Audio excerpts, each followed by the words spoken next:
여러분 안녕하십니까? 생방송 심층 토론입니다. KBS 전주방송총국은 올 한 해 연중 기획보도를 통해 초고령 사회에서 함께 살아가는 이웃들의 모습을 전하고 대안을 제시했습니다. 65세 인구 비율이 20%를 넘으면 초고령 사회로 분류하는데요. 우리나라는 1년 전 초고령 사회에 진입했고요. 전북은 이 비율이 26%에 이릅니다. 이런 가운데 노인 일자리와 건강, 돌봄 같은 노인 관련 복지 수요는 크게 늘고 있습니다. 오늘 생방송 심층 토론에서는 전북의 초고령화 실태와 대응책에 대해 얘기 나눠보겠습니다. 재정 자립도가 낮은 지역일수록 노인에게 필요한 경비가 많이 들어갈 수밖에 없고 저희 전북이나 전남, 경북, 강원 이런 지역이 그런 어려움을 많이 느낄 수밖에 없는 현실적 상황에 처해 있다. 초고령 실태 얼마나 진행되고 있는지 이 부분 원장님께 먼저 설명 듣고 토론 시작하도록 하죠. 네, 이미 우리나라는 65세 이상 인구가 20%를 넘어선 초고령사에 진입했다고 아까 보셨습니다. 네. 특히 전북은 매우 빠른 상황으로 26%라고 나왔잖아요. 근데 전국 평균에 비해서 크게 웃돌고 있는 상황이고요. 전체 노인 인구는 2025년 10월 말에 45만 5,823명으로 나타났고요. 네. 지난 10여 년간 전북의 노인 비율은 꾸준히 상승해 오고 있는데 2015년 전북의 노인 비율이 약 20% 초반이었고 2020년대 들어서면서 25% 가까운 수준으로 빠르게 증가했거든요. 저희가 시군별로 화면으로 보여드리고 있습니다. 네네네. 이제 26%를 넘어선 상황으로 인구 4명 중 1명이 65세 이상 구조가 됐고요. 전주시를 제외한 13개 시군이 이미 초고령사에 해당하고 네. 농어촌 지역을 중심으로는 노인 인구 비율이 30%를 넘은 곳이 많아서 사실상 초고령 사회를 넘어선 초초고령 사회로 진입했다 이렇게 보실 수 있을 것 같고요. 특별히 자료에서도 보셨지만 40%를 넘는 시군이 임실, 진안, 장수, 고창 등 4개의 군으로 나타나서 매우 빠른 속도를 보이고 있고요. 가장 높은 고령화를 보이는 지역은 임실군으로 현재 나타나고 있습니다. 전북의 이 초고령화는 단순한 인구 문제가 아니라 지역 소멸, 돌봄 공백, 청년 유출 문제와 직결된 구조로 광범위하게 좀 파악해 볼 필요가 있고요. 특히 농촌 지역에서는 청년 인구가 줄면서 노인 인구 비율이 더 빠르게 높아지고 있어서 앞으로도 고령 인구의 비중은 계속 상승할 것으로 전망하고 있고요. 특별히 전문가들이 지적하고 있는 부분은 네. 너무 빠른 고령화 속도 그리고 일자리 및 경제활동 기반이 악화되면서 나타나는 이중 고령화의 문제가 나타나고 있고요. 그리고 계속 지적하고 있는데 부양 부담의 문제를 일으키는 것까지 매우 심각한 사회적 문제로 나타나고 있다 이렇게 말씀드릴 수 있겠습니다. 네, 고령화 실태 짚어주셨는데 그렇다면 사회서비스원 고령화 상황에서 또 어떤 일을 하고 있는지도 궁금한데요. 예, 사회서비스원은 이제 지난 설립된 지 4년이 지나면서 네. 복지 사각지대 발굴 체계 강화 그리고 새로운 돌봄 수요에 대응하기 위한 체계를 갖춰가고 있습니다. 특별히 이제 통합돌봄이 본격적으로 시행되는 시대에 맞물려서 통합돌봄 전문기관으로 지정되면서 지역의 돌봄 체계를 더욱더 촘촘하게 강화하기 위한 준비 작업들을 진행하고 있고요. 돌봄, 요양, 장애 등 도민의 삶과 직결된 사회 서비스를 체계적으로 연계 지원하면서 지역 간 서비스를 좀 격차를 줄이기 위해서 대응하고 있고 초고령사에 대응하기 위한 통합돌봄 체계 구축과 현장 중심의 돌봄 지원을 통해서 더 나은 돌봄 서비스를 도민들이 누릴 수 있도록 만들어가자 이런 역할을 수행하고 있습니다. 알겠습니다. 생계형 일자리란 말이에요. 그렇기 때문에 그 공공 일자리라고 하잖아요. 지자체에서 추진하는 노인분들 관심이 굉장히 많고 또 경쟁도 치열하다고 들었어요. 이 부분 설명 좀 해주신다면요. 예, 저도 최근에 받는 전화가 그 노인 일자리 참여 청탁 전화를 자주 받습니다. 그 좋은 일자리에 참여하고 싶다는 전화를 많이 주시는데 경쟁이 기본적으로 워낙 세기 때문에 저도 참 난처한 경우가 많은데 특히 우리 지역에 이런 참여율이 높은 것은 우리 지역의 경제적 상황과 좀 연동이 있는 것 같고요. 네. 특히 퇴직 이후에 제 두 번째 직장을 찾기가 우리 지금 매우 어렵기 때문에 그런 현상들이 많이 나타나고 있고요.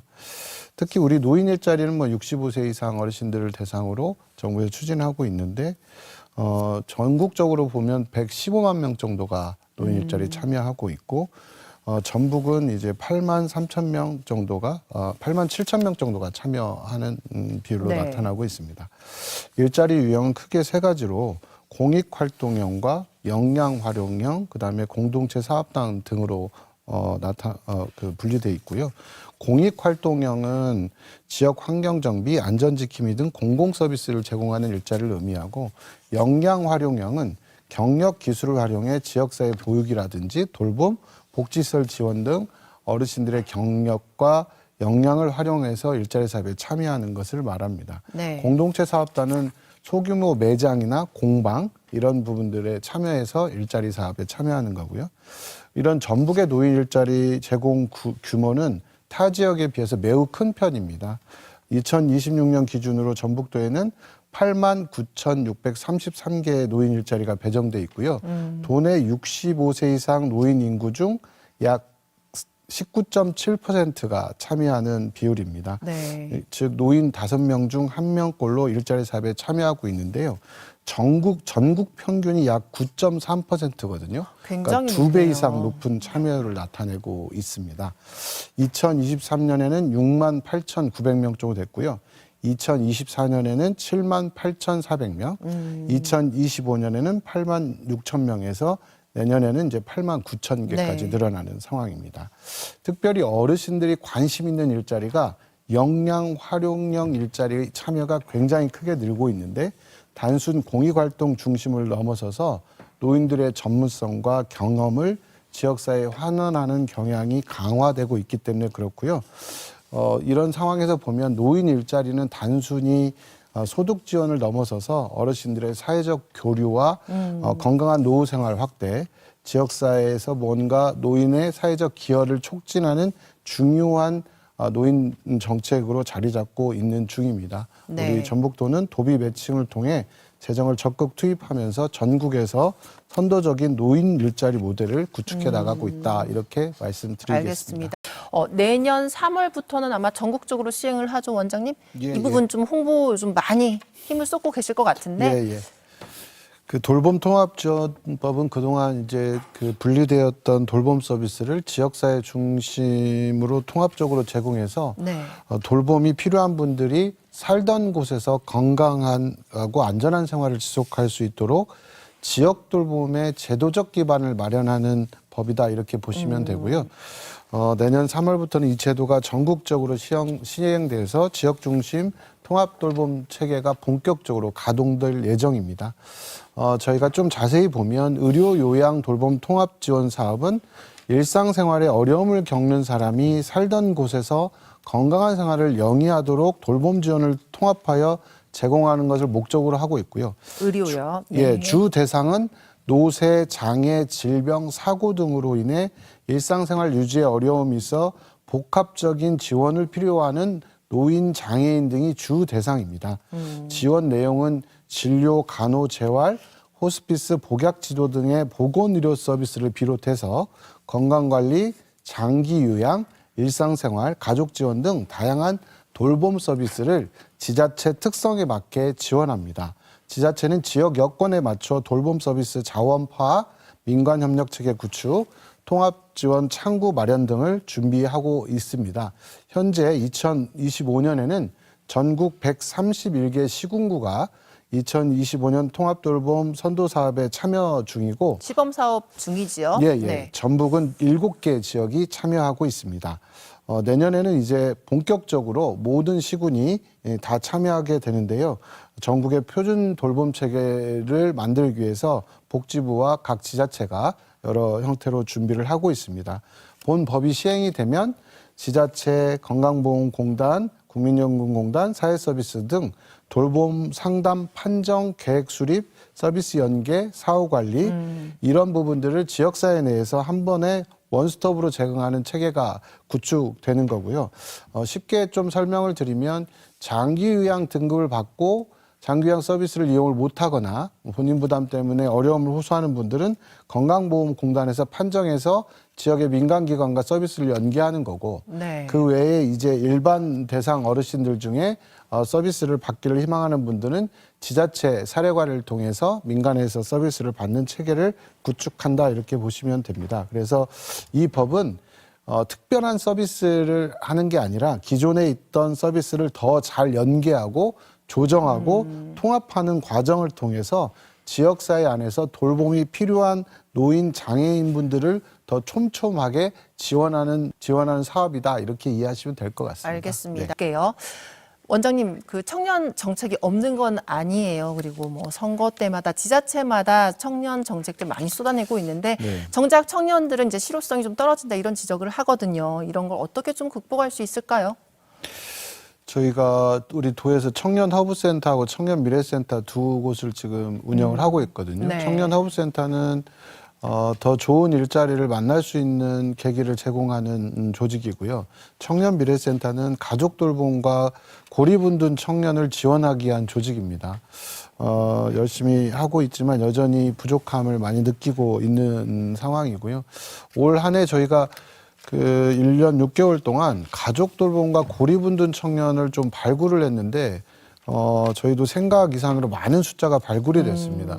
1,390명 정도가 발굴이 됐는데 네. 우리 지역 청년들이 이렇게 가족을 돌보면서 살거나 고립운둔을 느끼는 청년들이 많이 늘어나고 있다는 건 저희가 정말 정책적으로 많은 고민을 해야 될 시점에 다다르고 있다고 생각합니다. 특히 왜 고립운둔을 선택했느냐라고 하는 질문을 저희가 좀 했어요. 700명이나 발굴을 했는데 대부분의 일자리를 도전하고 실패한 사례가 본인들을 고립운둔을 선택하게 만든다라고 얘기합니다. 정책적으로 이 부분에 대해서 대단히 심각하게 고민해야 될 것 같고요. 특히 지역 내에서 안정적으로 일할 수 있는 일자리가 있다면 떠나지 않을 거란 얘기들을 많이 합니다. 제가 참 청년들하고 일을 많이 하는데요. 우리 청년들이 조금 더 지역에서 좋은 역할을 할 수 있는 돌봄 영역에서 일자리라든지 이런 네. 이런 부분에 좀 더 적극적인 투자가 있었으면 좋겠다는 생각이 좀 들고요. 그냥 단순히 뭐 돌봄 서비스 종사자가 아니라 청년이 지역 돌봄을 기획하는 기획자 또는 연결자, 전문가로서 성장할 수 있으면 어떨까? 영상에서도 자주 등장하지만 마을 공동체에서 노인들을 돌보고 사는 마을 공동체라든지 장애인을 돌보고 사는 공동체라든지 이런 공동체 연결자로서의 청년들이 역할할 수 있으면 어쩔까라고 하는 네. 고민들을 좀 해봅니다. 그래서 돌봄 분야의 직무 교육과 현장 실습, 지역 정착형 주거 지원 등을 통해서 지역의 돌봄 전문가로서의 청년들을 잘 양성하고 육성하면 좋겠다 이런 고민들이 좀 있고요.